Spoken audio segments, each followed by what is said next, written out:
Hello tout le monde, bienvenue sur notre plateforme de communication, le Baobab. Déjà, avant de commencer, nous tenons à vous remercier, nous l'équipe de Baobab. Nous recevons vos messages, commentaires et questions. Nous vous en sommes très reconnaissants et c'est grâce à ces remarques-là que nous arrivons à nous améliorer. Nous sommes juste à nos débuts, c'est pas facile, mais grâce à vous, nous arrivons à produire des numéros avec des informations qui, nous espérons, vous intéressent. Alors déjà, c'est l'occasion même qui fait que on a décidé aujourd'hui de répondre à certaines questions qui nous ont été posées par certains de nos internautes un peu partout dans le monde. Mais aujourd'hui, on a sélectionné 5 questions dont nous allons fournir des réponses. Et déjà, pour commencer, Songhai, il y a un de nos internautes qui a posé la question à savoir quel est le but du plateforme. Je pense. Grand merci Hawa, grand merci pour la question. Et je vais faire comme vous, je vais également remercier nos abonnés, et en tout cas tous ceux qui nous suivent également par rapport à l'intérêt qu'ils portent à notre plateforme. Et comme vous l'avez dit, c'est une question intéressante puisque nous portons un projet et il faudrait quand même que les gens comprennent ce que nous faisons pour que, et ils nous accompagnent de la meilleure façon. Et par rapport au projet, en tout cas à notre but sur cette plateforme, il s'agit pour nous en tant qu'étudiants internationaux aux États-Unis d'accompagner en tout cas les étudiants aussi africains ou bien de par le monde qui s'intéressent à venir étudier aux États-Unis en leur fournissant d'abord des informations concernant la procédure et concernant également nos expériences que nous avons déjà acquises en tant qu'étudiants internationaux. Donc notre projet, en tout cas notre but est d'être disponible pour accompagner tous ceux qui ont des projets pour venir étudier aux États-Unis. Je pense que c'est en cela que nous trouvons notre intérêt. Magnifique, magnifique. Alors, Issa, vous avez quelque chose à ajouter? Voilà, j'ai quelque chose à ajouter. Tout d'abord, je voudrais remercier nos internautes, etc., pour tous ceux qui nous suivent. Pour commencer, moi, je réponds au nom de Bissiri Issa du Burkina Faso. Je suis aux États-Unis, ça fait quelques années déjà. Et puis, je suis en train j'étudie dans le domaine de la médecine. J'ai eu le diplôme intermédiaire et puis je suis en train de travailler pour aller dans une école professionnelle pour devenir docteur. Merci beaucoup. Voilà, le but de notre plateforme, beaucoup de gens nous posent la question, le but de notre plateforme, etc. Notre plateforme, réellement, c'est pour partager nos minuscules expériences. Voilà, parce que nous sommes pratiquement tous des étudiants internationaux, d'autres du Togo, de la Côte d'Ivoire, du Sénégal, du Burkina, bien sûr. Donc, nous sommes tous venus ici en tant qu'étudiants internationaux. Donc, beaucoup de gens nous posent des questions. Ce sont les mêmes questions. Comment je fais pour venir aux États-Unis? Comment faire pour venir pour les études? Beaucoup de gens au pays n'ont pas la vraie information. Donc, nous avons décidé de créer cette plateforme pour partager nos minuscules expériences. Si on nous demande, nous ne sommes pas des experts, nous partageons nos minuscules expériences et puis nous espérons que nos expériences que nous allons partager dans notre plateforme aussi peut inspirer d'autres personnes ou bien aider aussi à donner l'information à d'autres personnes qui désirent venir aux États-Unis pour les études. Magnifique. Alors, nous allons passer. J'espère que ces réponses vous ont convaincu et que maintenant vous avez une idée plus claire de ce que nous représentons et disons l'idée générale même de la création de cette plateforme. Nous allons passer à la deuxième question. Alors là, il s'agit de Aya du Sénégal. Salut Aya. Elle demande, alors la question est la suivante. Est-ce que nous sommes une agence qui accompagne les jeunes à avoir l'admission ou visa? Ça, c'est une question intéressante. Peut-être que Adja, on la remercie pour cette question parce que c'est une question que bon nombre également se posent. Peut-être individuellement, chacun d'entre nous en tout cas a reçu de ces questions-là pour des gens qui voudraient que nous les accompagnions par rapport à leur projet d'études aux États-Unis. Il faut d'ores et déjà savoir que, comme nous l'avons dit par rapport à notre objectif, nous ne sommes pas une agence. Pour le moment, ce que nous faisons, c'est d'accompagner, bien sûr que nous les accompagnons par rapport aux informations, mais nous ne sommes pas en tout cas une agence qui en tout cas travaille dans le sens de recevoir les dossiers des gens, aller les déposer pour eux, non. Mais nous les accompagnons en leur donnant des informations pour qu'eux-mêmes puissent le faire par eux-mêmes. Et donc c'est quelque chose comme ça. Donc c'est pourquoi vous allez voir que nous n'avons pas des factures par rapport à ce que nous donnons des informations, mais nous voulons ça quand même le faire d'une manière bénévole et volontaire. C'est ce que je peux dire. Magnifique. Je pense que Songa elle a dit déjà pour le moment, nous faisons ces vidéos pour accompagner les gens qui sont intéressés pour venir aux USA faire leurs études. Mais peut-être à l'avenir, nous allons créer une agence qui va, on ne sait jamais, voilà, peut-être d'ici quelques temps, voilà, cela dépendra en fait. C'est un projet. C'est un projet à venir. Donc merci pour la question. Oh, ok, voilà, pour ajouter quelque chose, je peux dire que comme mes frères, mes soeurs ont déjà mentionné que c'est pas genre une agence en tant que telle, mais en même temps c'est une agence intégrée. Parce que le fait de réunir beaucoup de cerveaux comme ça venant de différents pays aussi, on donne des informations très très capitales aussi, et puis ils vont faire de l'information, ça peut beaucoup les inspirer aussi. Bon, en tout cas, je sais que c'est pas une agence en tant que telle, mais le fait, si il y a des gens aussi qui voudraient solliciter de notre expertise aussi, voilà, nous sommes disponibles aussi à les aider. Et puis, comme tu l'as mentionné, on va pas facturer, c'est du bénévolat, mais en même temps aussi, bon. En tout cas, je n'en disconviens pas par rapport à ce que tu dis, parce que j'avais aussi une camarade, après l'avoir donné des informations, elle me demandait combien nous on reçoit. Il n'y a pas de montant fixe pour ça. Comme tu le dis, la plupart des agences donnent les mêmes informations, bien parfois moins, mais chiffres. Voilà, donne un montant. Si tu veux notre aide, il faut payer tel montant. Nous, on n'a pas ça pour le moment d'abord. Parce que, voilà. Alors, la troisième question. Alors là, il s'agit de tes frères du Togo. Ah, vraiment, les Togo, voilà, ils sont bien. Quand même, ils nous envoient plusieurs messages. Franchement, Togo, shout out à you. Alors là, sa question est la suivante. Est-ce que votre plateforme n'incite pas à l'immigration des jeunes vers les USA? Ça, c'est une très belle question. Et ça, vous voulez aller? Je pense... Non, ça va. Ok. Je pense que c'est une très belle question, et peut-être notre ami n'est pas le seul à nous poser ces questions. Nous avons reçu ces remarques-là par rapport aux gens qui pensent que le fait de donner, en tout cas, toutes ces informations-là aux jeunes, les incite à avoir des projets qui, en même temps, les amènent à quitter l'Afrique, et que ça fait une perte pour l'Afrique. Bien que d'une part, on ne peut pas dire que c'est une négation totale, parce que il est évident que d'autres étudiants qui quittent l'Afrique ou bien ailleurs, qui viennent aux États-Unis, ne repartent pas. Donc ça fait un plus pour les États-Unis et un moins également pour l'Afrique. Pour autant, notre plateforme n'est pas en train d'inciter, en tout cas les gens à quitter l'Afrique, mais déjà accompagne ceux qui ont des projets pour venir étudier à l'Afrique. Et par rapport à cette question, nous avons peut-être des arguments divers, en tout cas des visions différentes par rapport à venir étudier aux États-Unis. Puisque comme vous l'avez constaté, il y a une différence entre immigration et venir étudier aux États-Unis. Aujourd'hui, lorsque vous prenez les dirigeants africains qui sont dans nos pays, la majorité ont fait leurs études ici, soit aux États-Unis, en Europe, ou bien aussi en Afrique, partout ailleurs. Mais aujourd'hui, ça ne les empêche pas d'être là et de faire fonctionner. Quel est le résultat? Ça dépend des pays. Peut-être moi,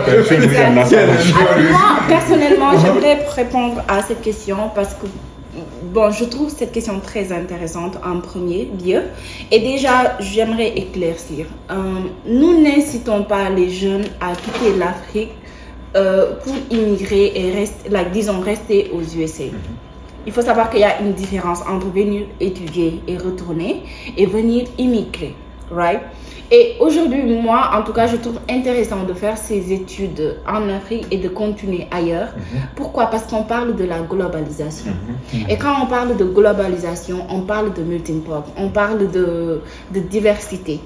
Aujourd'hui, je ne peux pas rester en Afrique, ne rien savoir ailleurs et vouloir utiliser ce qui se fait ailleurs. Pour développer le pays. Exactement. Peut-être il faut aller voir de ses propres yeux et puis retourner en Afrique. Aujourd'hui, nous tous, on est appelés un jour, après avoir terminé nos études, de retourner en Afrique. Et parce qu'on a eu différentes, comment dirais-je, expériences, peut-être c'est un plus pour nos CV, c'est un plus pour l'Afrique aussi. Donc ça, c'était quelque chose que je voulais expliquer hier. Voilà, merci beaucoup pour cette question venant d'un Togolais. Voilà, merci. Comment il s'appelle encore? Alors lui, il s'appelle Ibrahima. Ibrahima. Wow. Ibrahima, c'est une très très belle question parce qu'il y a pas mal de Burkinabés aussi qui nous posent la même question. Genre, est-ce que votre plateforme vous donne des procédures, etc. Est-ce que vous n'encouragez pas la fuite des cerveaux de l'Afrique vers les États-Unis? Voilà, mais le problème, je pense que le problème même, c'est pas la fuite des cerveaux. On a besoin qu'un étudiant en médecine. Je sais que dans le cerveau, il y a une partie qu'on appelle le cerveau limbique. Tu vois, le cerveau limbique qui contrôle deux parties, genre la mémoire et puis les émotions. Parmi les émotions, on a les émotions primaires et puis les émotions composées. Parmi les émotions primaires aussi, on a deux qui fonctionnent de manière excellente. On a la peur et puis la colère. La question, c'est pas genre la fuite des cerveaux même le problème. La question même, est-ce que réellement ceux qui sont au pays réellement ont la volonté? Donc je voudrais qu'on choque genre la peur et puis la colère. Une fois qu'on choque le cerveau limbique qui stimule la peur et puis la colère, les gens beaucoup vont prendre des décisions.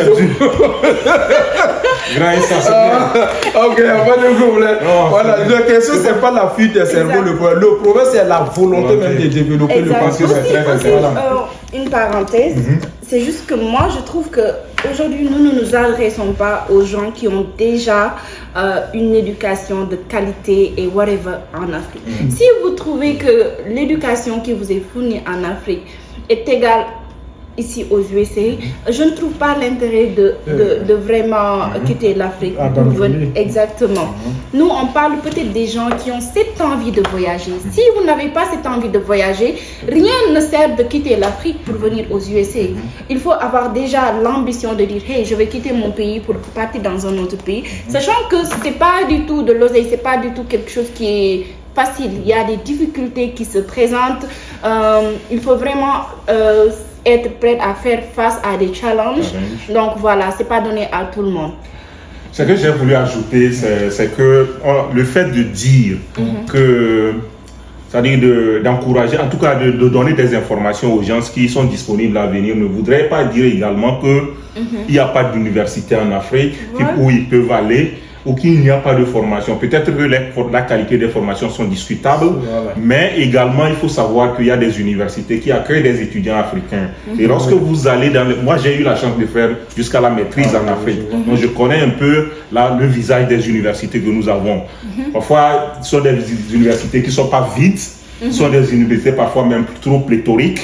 Donc le fait qu'une partie, la partie même d'abord qui quitte l'Afrique pour se retrouver ailleurs n'est pas une grande partie. En tout cas, la majorité est encore en Afrique. Elle peut être même utilisée, parfois même n'est pas utilisée. D'abord, je fais remarquer que moi, j'ai fait la maîtrise en 2011. Mais de 2011 jusqu'à 2015, j'étais en train de chercher l'emploi. Donc, vous pensez que, alors que vous voyez ici, quelqu'un d'abord qui n'est même pas encore sorti de l'université a déjà un emploi. Donc, il y a des histoires personnelles qui sont là, mais également, comme Issa l'a dit, il faut quand même aussi que nos pays aient des projets pour des jeunes aussi qui sortent des universités. Comme ça, ils n'auront pas besoin de quitter. Que ceux qui viennent ici, ou ceux qui s'y restent là-bas, en tout cas, ne sont pas exclus du développement de l'Afrique. Ceux qui sont ici même si vous venez après vos études et vous vivez ici, ça ne voudrait pas dire que vous êtes exclu du développement de l'Afrique. Aujourd'hui, nous sommes ici, chacun de nous sait ce que nous faisons pour peut-être nos familles individuelles et aux grands, Exactement. en tout cas nos pays d'une manière. Voilà, on a besoin de la diaspora pour le développer. Il faut que Pas se développer. aussi, les gouverneurs africains, les politiques font leur travail aussi. Voilà. Accompagner les jeunes après qu'ils aient leur diplôme. Parce que nous tous, nous sommes à la recherche d'une meilleure qualité de vie. Et qu'on se dise la vérité. Si je sais qu'en venant ici aux USA, je vais avoir une meilleure qualité de vie qu'en restant en Afrique, je vais tout faire pour venir. Ouais, C'est ça, la c'est vérité. vrai, ça, Même c'est si vrai. je préfère rester en Afrique parce que j'ai ma famille là-bas, j'ai mes amis là-bas, j'ai ma vie déjà là-bas. Donc, à nos politiques, ça c'est un message qu'on vous lance. Faites le tout pour accompagner les jeunes dans le cadre de leurs études et dans le cadre de leur vie professionnelle. Voilà, évidemment, voilà. Comme son gars, vous l'avez déjà mentionné, ça, le développement du pays, c'est genre un engouement, quoi. Genre, il faut que tout le monde s'y implique, les chefs d'État y compris, et puis aussi la volonté aussi des citoyens. Alors, voilà, on passe à la 4e question. Avant-dernière question, et cette fois-ci, il n'a pas mentionné son nom, c'est dans l'anonymat, donc je ne sais pas où on nous envoie ce message. Mais lui, il dit, je trouve que vous parlez beaucoup des bienfaits d'étudier aux USA. J'aimerais que vous évoquiez les difficultés, parce qu'apparemment, en regardant vos vidéos, je ne vois que des bienfaits. Ça, c'est une très très belle remarque que personnellement, j'ai reçu cette question sur mon WhatsApp d'une amie qui nous... Quand j'ai regardé toutes vos vidéos, vous ne parlez que du bien, en tout cas d'aller étudier. Alors c'est la deuxième personne qui fait cette peut-être remarque. même ils sont nombreux. Et je pense que c'est très intéressant parce que nous encourageons ceux qui ont des projets. Et le fait qu'elle nous pose ces questions-là nous permet quand même également de faire des précisions sur certaines choses qui se passent également au niveau des États-Unis. Peut-être que nous ne sommes pas encore arrivés à la phase des difficultés. Sinon, des difficultés, il y en a énormément. Parce que chacun de nous sait, et en tout cas individuellement, c'est que nous avons subi. D'abord pour nous intégrer et ensuite pour peut-être pouvoir rester ici et étudier. Et je pense que lorsque nous allons nous tabler sur les difficultés, nous n'allons pas en tout cas avancer et atteindre nos objectifs que nous nous sommes préfixés en quittant l'Afrique. Mais certainement, comme la personne a demandé, ça permet peut-être à eux de se préparer avant de venir affronter les cas. Mais nous allons quand même en parler. Sinon, des difficultés, il y en a. Ne vous inquiétez pas, dans les prochains numéros, on va en parler. Difficultés linguistiques, difficultés d'intégration, transport, de nourriture. Je vous ai raconté, pour finir, je vous ai raconté la façon dont... Culturelle même. Très bien. Quand j'étais arrivé au resto de l'école, donc je cherchais la nourriture. D'abord, je ne connais pas toutes les nourritures qui étaient là-bas. En plus de 2, je suis musulman. Il faut faire la part des choses pour ne pas aller manger ce qui est interdit. Donc c'est la même chose quand nous allons dans les stores également. Et au-delà de ça, les difficultés linguistiques, pour s'intégrer.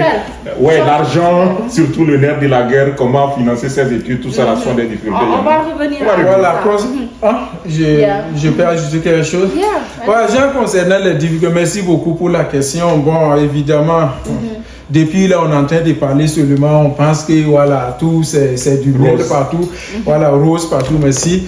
En réalité, même en Afrique, on peut dire la différence entre l'école et puis la vie, je ne vais pas trop rentrer en profondeur, mais la vie, qu'est-ce que la vie même réellement? La vie nous donne des tests et puis ces tests-là, ces devoirs maintenant vont nous enseigner des expériences ou bien des leçons. Même en Afrique, il y a toujours des difficultés, mais aux États-Unis, une fois que tu laisses, c'est-à-dire tu quittes dans ta zone de confort. En Afrique, on était entouré de papa et puis maman, tout ça allait très bien. Mais le fait de quitter les parents, là, ces gens quitter sa zone de confort. Exact. Peu importe là où tu pars, seulement tu vas rencontrer. Si tu quittes ta zone de confort, seulement tu vas prendre des risques, tu vas affronter pas mal de problèmes. Comme son gars l'a déjà mentionné, problème linguistique, de nourriture et puis d'intégration. Problème d'intégration aussi, ça compte beaucoup. Puisque une fois que tu arrives ici, tu ne comprends pas la langue, il faut apprendre. Bien vrai qu'il y a des gens qui apprennent la langue avant de venir, mais la langue aussi, ça cause un problème majeur. Il y a la nourriture aussi qui est tout un problème, la transportation. Et puis, il y a pas mal beaucoup de choses seulement. Mais il faut savoir... Mais il faut savoir seulement, c'est dans les difficultés seulement qu'on apprend seulement. Et puis ce sont les difficultés qui font de nous ce qu'on fait. Voilà, c'est la difficulté qui font de nous ce qu'on est aujourd'hui. On apprend beaucoup dans les difficultés. Exact. Et puis toute difficulté seulement, il faut savoir seulement que c'est temporaire. On peut toujours s'adapter seulement. Exact. Et même pour continuer dans cette lancée, je pense que aussi il y a une des difficultés dont on ne parle pas, mais qui est là. C'est qu'aujourd'hui, la plupart des élèves internationaux sont des soutiens de famille. Et la plupart aussi, dès que vous arrivez aux USA, les gens pensent que il est aux États-Unis, donc tu vois. Donc, non simplement vous allez financer vos études, vous allez payer pour, disons, loyer, vos dépenses quotidiennes, mais aussi vous êtes responsable d'aider ceux qui sont restés au pays. Ce qui est stressant parfois.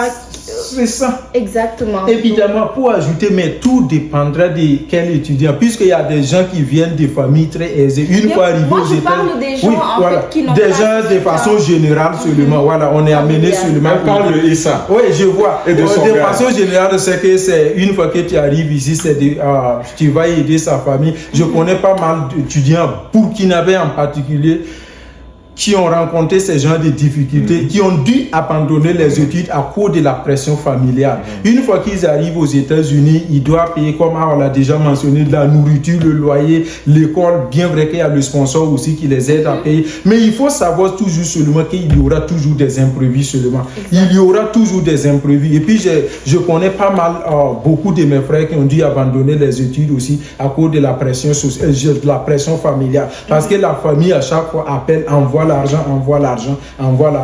Et puis les personnes ont dû abandonner. Du pays. Voilà, alors on arrive à la dernière question. Et la question est la suivante, autant pour moi. Bonjour équipe Le Baobab, je souhaiterais venir aux USA, mais pas dans le cadre des études. Qu'est-ce que vous me conseillez? Dans ce cas, je pense que c'est aussi une question qui nous vient, en tout cas des questions aussi comme ça qui nous viennent de certains de nos abonnés ou bien de ceux qui nous suivent et qui aimeraient eux autres immigrer, donc pas venir pour les études. Donc d'entrée de jeu, il faut faire une différence, comme nous avons déjà dit, par rapport à l'immigration et par rapport aux non-immigrés. Non-immigration ou bien non-immigrante. Donc l'immigration, c'est de venir vivre ici, travailler et faire tout ce que vous voulez. Mais pour nous, c'est venir étudier, comme les touristes aussi, c'est non-immigrant, venir après retourner. Donc il est vrai que parmi nous, il y en a aussi ceux qui viennent et puis qui restent. D'ailleurs, nous le faisons d'ailleurs, pour certains d'entre nous.